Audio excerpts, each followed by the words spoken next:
U.S. oil storage tanks are on track to run dry by July 4th. Here's what that actually means. A senior advisor at the Carlyle Group said it on Bloomberg last week, so I wanted to make this video and go over what that actually means for you. But before I get into this, give me a follow if you want regular updates on this catastrophic war and the economic fallout. I'm a veteran and I have a master's degree in supply chain management. So I've studied logistics and how the bullwhip effect, which is the idea that disruptions take time to ripple through a system than the initial shock suggests. And this looks like a textbook example of the bullwhip effect. First, let's talk about what tank bottom actually means.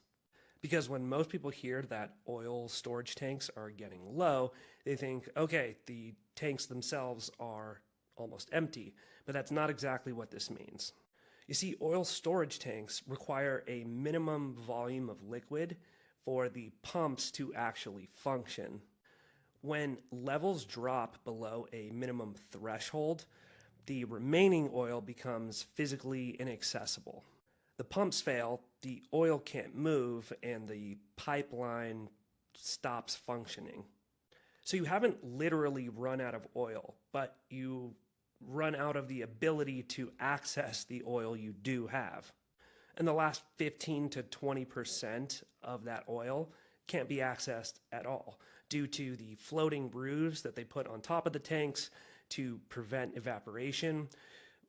When those get too low, you risk collapse, and which creates fire and explosion risks. So when Jeff Currie, the senior advisor at the Carlyle Group, goes on Bloomberg and says that he's never seen anything like this before in history, and that tanks will hit bottoms in Europe this month and in the United States around July 4th, he's not just saying that supplies are running low, but rather that the system is reaching the point where it no longer functions if we can keep depleting the stores that we have. So let's talk about timeline, because it's happening right now, even if you have not fully felt the effects of it. JP Morgan predicted that OECD countries, as in the US, Japan, Korea, Europe, will hit operational minimums sometime between May 9th and May 30th. Today is May 11th, so we are squarely in that window. And according to JP Morgan, that's the point at which prices become exponential. Asia is already there, as in Pakistan, Indonesia, the Philippines, they're already reaching tank bottom, specifically for gasoline. India is already hitting LPG shortages because 60% of their cooking gas comes through the Strait of Hormuz. Airlines across Asia are already canceling flights, and South Korea has imposed mandatory export caps on refined petroleum. Europe hits it this month. Goldman Sachs published a study that predicted that Europe's jet fuel inventories will fall below the IEA's critical 23-day threshold sometime in June. The EU Energy Commissioner has already shifted his language from a potential pricing issue to a supply disruption, with the UK being the greatest risk of having to ration jet fuel, according to Goldman Sachs. For the US, it supposedly hits around July 4th. US gasoline inventories fell for the 11th consecutive week just this past weekend. And gas prices are up 70% compared to this time last year. The national average for gas prices in America is $4.48, which is 50% higher than it was before the war started. And in places like LA or San Diego, where I live, it's already well above $6, some places $7 a gallon. Diesel is 16 cents away from an all-time high. And retail gas surged 30% just in the last week alone, which is the fastest increase since before the war. Now, the reason that your gas prices went up has almost nothing to do with U.S. oil supplies directly. What happened was Europe ran short on jet fuel, so their refineries shifted over towards their capacity, making more jet fuel, and diesel, which decreased the amount of gasoline that they produced. So because there was a gasoline shortage in Europe, that raised your prices here in the US. So a fuel shortage in Europe is showing up in your gas bill. And that's just how interconnected these global energy markets really are.